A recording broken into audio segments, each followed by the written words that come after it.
Capítulo 5. De Eudamar e dos príncipes dos Eudaliê.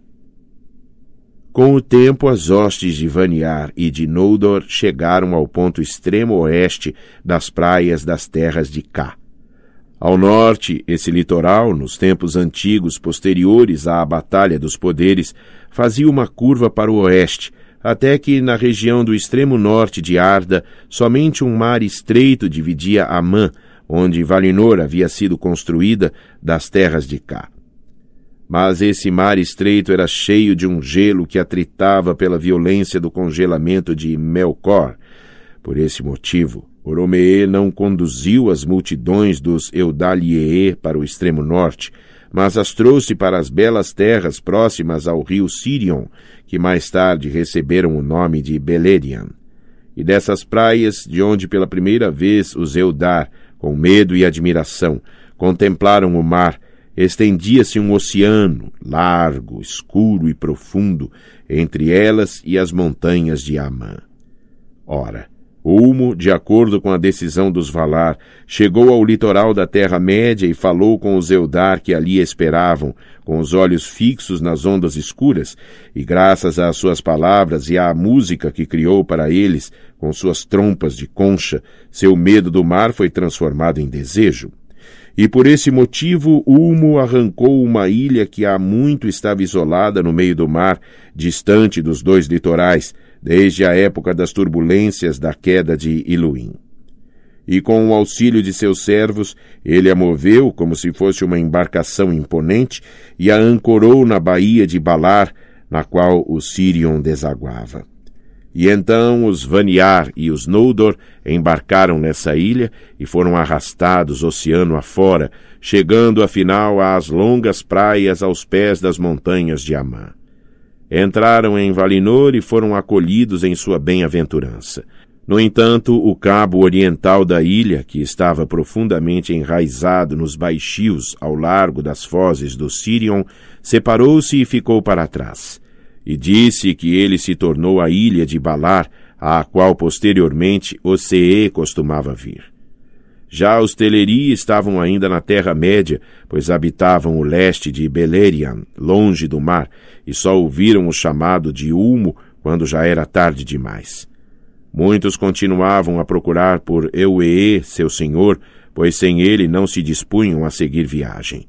Entretanto, quando souberam que Ingwee, Finwë e seus povos haviam partido, muitos dos Teleri se apressaram a chegar ao litoral de Beleriand e ali ficaram, daí em diante, próximos às fozes do Sirion, saudosos dos amigos que haviam partido. E escolheram Ouê, irmão de Euê, para ser seu rei. Muito tempo ficaram eles nas costas do mar ocidental, e Ocee e Uinem vinham a eles e os tratavam com amizade. E Ocee os instruía, sentado numa rocha perto da praia, e com ele eles aprenderam todos os tipos de histórias e de canções do mar. Foi assim que os Teleri, que desde o início amavam a água e eram os melhores cantores de todos os elfos, mais tarde se apaixonaram pelos mares, e suas canções eram cheias dos sons das ondas batendo na praia. Passados muitos anos, Ulmo deu ouvidos às súplicas dos Noldor e de Finwë, seu rei, que se lamentavam pela longa separação dos Teleri e lhe imploravam que os trouxesse a Amã, se eles quisessem vir. E a maioria deles revelou então estar realmente disposta a partir. Mas foi enorme a dor de Ocee quando Ulmo voltou às costas de Beleriand para levá-los embora para Valinor, pois se interessava pelos litorais da Terra-média e pelas costas das terras de Cá, e ele ficou descontente porque as vozes dos Teleri não seriam mais ouvidas em seu território. Alguns ele convenceu a ficar, e esses foram os Falatrim, os elfos das falas, que em tempos posteriores habitaram os portos de Britombar e Eglarest, os primeiros marinheiros da Terra-média e os primeiros a fabricar embarcações. Círdan, o armador, era seu senhor. Os parentes e amigos de Euê Singolo também permaneceram nas terras de Cá, ainda a procurá-lo, embora tivessem preferido partir para Valinor e à luz das árvores, se Ulmo e Ouee estivessem dispostos a esperar. Ouee, porém, queria ir embora, e afinal a grande maioria dos Teleri embarcou na ilha e Ulmo os levou. Nessa ocasião, ficaram para trás os amigos de Elwë. E eles se denominaram o povo abandonado. Habitavam os bosques e as colinas de Beleriand, em vez de morar junto ao mar, que os enchia de tristeza, mas o desejo de chegar a Amã permanecia em seus corações. Mas quando despertou de seu longo sono, Elwë saiu de Nam-Elmoth com Melian, e os dois dali em diante habitaram os bosques no centro do território. Por maior que fosse seu desejo de ver mais uma vez a luz das árvores, Elwë enxergava no rosto de Melian a luz de Amã como num espelho sem mácula, e com aquela luz se contentava.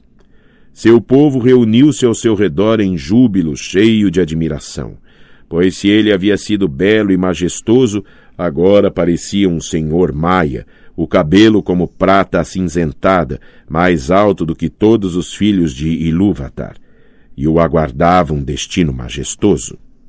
Ora, Ocee acompanhou as hostes de Ouee, e quando chegaram à baía de Eldamar, que é Casa-Delfos, ele as chamou. Todos reconheceram sua voz e imploraram a Ulmo que suspendesse a viagem. E Ulmo concedeu-lhes esse pedido, e em obediência a ele, Ocee fixou a ilha e a prendeu ao fundo do mar. Ulmo concordou com isso prontamente, pois compreendia os corações dos Teleri, e no conselho dos Valar havia falado contra a convocação por acreditar ser melhor que os Quendi permanecessem na Terra-média. Os Valar não gostaram muito de saber o que ele havia feito, e Finwë se entristeceu quando os Teleri não chegaram, ainda mais quando soube que Elwë fora abandonado e que não o veria novamente, a não ser nos palácios de Mandos. No entanto, a ilha não voltou a ser movida e ficou ali parada, sozinha, na baía de Eldamar, e foi chamada de Tol Eressëa, a Ilha Solitária. Ali os Teleri permaneceram como queriam, sob as estrelas dos céus, mas podendo ver Amã e a costa imortal. E desse longo isolamento na Ilha Solitária, resultou que seu idioma se afastou daquele dos Vanyar e dos Noldor. A esses os Valar haviam proporcionado uma terra e um local de moradia. Mesmo em meio às flores radiantes dos jardins iluminados pelas árvores de Valinor, eles às vezes ainda sentiam falta das estrelas. E assim foi feita uma fenda nas grandes muralhas das Pelori, e ali, num vale profundo que corria até o mar, os Eldar ergueram uma colina alta e verdejante. Tuna chamava-se ela. Do ocidente, a luz das árvores a iluminava, e sua sombra sempre era projetada para o leste, e para o leste ela dava para a baía de Casa-Delfos, para a Ilha Solitária e para os mares sombrios. E então, através da Calaciria, a passagem da luz, jorrava o esplendor do reino abençoado, aquecendo as ondas escuras com tons de prata e ouro e tocando a Ilha Solitária, o que tornou sua costa oeste verde e bela. Ali surgiram as primeiras flores que existiram a leste das montanhas de Amã. No topo de Tuna foram construídos a cidade dos Elfos, as brancas muralhas e os terraços de Tirion. E a mais alta das torres dessa cidade era a torre de Ingwë, Mindon Eudalieva, cuja lamparina de prata brilhava longe em meio às névoas do mar. Poucos foram os navios de homens mortais que viram seu facho estreito. Em Tirion, no alto de Tuna, os Vanyar e os Noldor viveram muito tempo como companheiros, e como de tudo o que havia em Valinor, o que eles mais amassem era a árvore branca, Yavanna fez para eles uma árvore semelhante a uma imagem menor de Telperion, com a diferença de que ela não emitia luz de seu próprio ser. Galatilion foi ela chamada no idioma Sindarin. Essa árvore foi plantada nos pátios abaixo da Mindon e ali floresceu, e suas mudas eram muitas em Eldamar. Dessas, uma foi mais tarde plantada em Tol Eressëa e ali vicejou, sendo chamada de Celeborn. Depois, com o transcorrer do tempo, como está relatado em outro trecho, surgiu Nimlot, a árvore branca de Númenor. Manwë e Varda gostavam mais dos Vanyar, os belos elfos, mas os Noldor tinham a preferência de Auli, e ele e seu povo costumavam andar entre eles. Enormes tornaram-se seu conhecimento e sua habilidade. Entretanto, ainda maior era sua sede de conhecimento, e sob muitos aspectos logo ultrapassaram seus mestres. Eram criativos na fala, pois tinham um amor imenso pelas palavras e sempre procuravam descobrir nomes mais adequados para todas as coisas que conheciam ou imaginavam. E aconteceu que os pedreiros da casa de Finwë, trabalhando nas montanhas em busca de pedra, pois adoravam construir altas torres, descobriram pela primeira vez as pedras preciosas e as apresentaram em miríades incontáveis. E inventaram ferramentas para cortar e lapidar as pedras, esculpindo-as em muitas formas. Eles não as guardavam como tesouros, mas as davam livremente, e com seu trabalho enriqueceram toda a Valinor. Mais tarde, os Noldor voltaram à Terra-média, e este relato fala principalmente de seus feitos. Por isso, os nomes e o parentesco dos príncipes podem ser aqui descritos na forma que esses nomes assumiram no idioma dos elfos de Beleriand. Finwë era rei dos Noldor. Os filhos de Finwë eram Fëanor e Fingolfin e Finarfin. Mas a mãe de Fëanor era Miriel-Serindë, enquanto a mãe de Fingolfin e Finarfin era Indis dos Vanyar. Fëanor era o mais hábil tanto na palavra quanto no trabalho manual. Era mais instruído que seus irmãos. Seu espírito ardia como uma chama. Fingolfin era o mais forte, o mais firme e o mais valente. Finarfin era o mais belo e o de coração mais prudente. E mais tarde ele foi amigo dos filhos de Owë, senhor dos Teleri, e se casou com Iarwen, a donzela cisne de Alqualondë, filha de Owë. Os 7 filhos de Fëanor eram Maedhros, o alto, Maglor, o cantor maravilhoso, cuja voz podia ser ouvida ao longe, fosse na terra, fosse no mar, Celegorn, o louro, e Carantir, o moreno, Curufin, o habilidoso, que herdou grande parte do talento do pai para os trabalhos manuais, e os mais novos, Amrod e Amras, que eram gêmeos, semelhantes de rosto e de temperamento. Em épocas posteriores foram grandes caçadores nos bosques da Terra-média, e caçador foi também Celegorm, que em Valinor era amigo de Oromeë e muitas vezes acompanhava o chamado do Vala. Os filhos de Fingolfin eram Fingorn, que mais tarde foi rei dos Noldor, no norte do mundo, e Turgon, senhor de Gondolin. Sua irmã era Aredel, a Branca. Ela era mais jovem nos anos dos Eldar do que seus irmãos, e quando atingiu sua plena estatura e beleza, era alta e forte, e adorava cavalgar e caçar nas florestas. Ali esteve muitas vezes na companhia dos filhos de Fëanor, seus parentes, mas a ninguém entregou seu coração. Os filhos de Finarfin eram Finrod, o fiel, que mais tarde foi chamado de Felagund, senhor das cavernas, Orodreth, Angrod e Aignor. Esses 4 eram tão amigos dos filhos de Fingolfin como se fossem irmãos. Uma irmã tinham eles, Galadriel, a mais bela de todos os da casa de Finwë. Seu cabelo tinha reflexos de ouro, como se tivesse captado numa rede o esplendor de Laurelin. Aqui é preciso que se diga como os Teleri chegaram, afinal, à terra de Amã. Durante um longo período eles permaneceram em Tol Eressëa, mas aos poucos seus corações foram mudando, sendo atraídos pela luz que se espalhava pelo mar até a ilha solitária. Estavam num dilema entre o amor pela música das ondas sobre as praias e o desejo de voltar a ver seus familiares e contemplar o esplendor de Valinor. Mas, no final, o desejo de luz foi mais forte. Assim, submetendo-se ao desejo dos Valar, Ulmo enviou-lhes Ocee, seu amigo, e ele, embora triste, lhes ensinou a arte da fabricação de barcos. E quando seus barcos estavam prontos, ele lhes trouxe como presente de despedida muitos cisnes de asas fortes. Os cisnes, então, puxaram os alvos barcos de Teleri pelo mar calmo.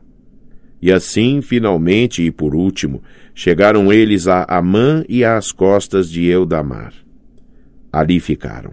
E se quisessem, podiam ver a luz das árvores e caminhar pelas ruas douradas de Valmar e pelas escadas de cristal de Tirion sobre Tuna, a colina verde, mas principalmente velejavam em seus barcos velozes nas águas da baía de Casadelfos, ou andavam junto às ondas na praia com o cabelo cintilando à luz que vinha do outro lado da colina. Muitas pedras preciosas deram-lhes os Noldor, opalas, diamantes e cristais claros, que eles espalharam pelas praias e pelos lagos. Maravilhosas eram as praias de Elendee naquela época, e muitas pérolas eles ganharam por si mesmos do mar, e seus palácios eram de pérolas, e de pérolas eram as mansões de Ouee em Alqualondee, o porto dos cisnes, iluminado por muitas lamparinas. Pois aquela era a sua cidade e o porto de seus barcos, e estes eram feitos na forma de cisnes, com bicos de ouro e olhos de ouro e azeviche. A entrada para aquele porto era um arco de rocha viva esculpida pelo mar, e ela ficava nos limites de Eldamar, ao norte da Calacíria, onde a luz das estrelas era forte e clara. Com a passagem das eras, os Vaniar começaram a amar a terra dos Valar e a luz plena das árvores. Abandonaram a cidade de Tirion sobre Tuna e a partir daí passaram a morar na montanha de Manvee ou nas planícies e bosques de Valinor, afastando-se dos Noldor. Mas a lembrança da Terra-média à luz das estrelas permanecia nos corações dos Noldor, e eles ficaram na Calacíria e nas colinas e nos vales ao alcance do som do mar ocidental. E embora muitos deles costumassem passear pela terra dos Valar, fazendo longas viagens em busca dos segredos da terra, da água e de todos os seres vivos, ainda assim os povos de Tuna e de Alqualondee se aproximaram naquela época. Finwë era rei em Tirion e Ouwë em Alqualondee, mas Ingwë sempre foi considerado o rei supremo de todos os elfos. A partir daí, ele viveu aos pés de Manwë na Taniquetil. Fëanor e seus filhos raramente moravam num único lugar por muito tempo, mas viajavam com liberdade dentro dos limites de Valinor, chegando mesmo às fronteiras das trevas e às margens frias do mar de fora, em busca do desconhecido.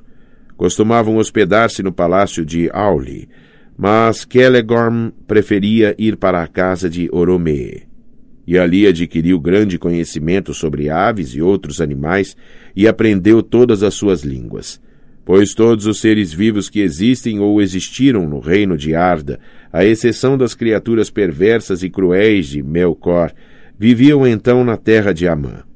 E ali havia também muitas outras criaturas que não foram vistas na Terra-média e talvez nunca voltem a sê-lo, já que a configuração do mundo mudou.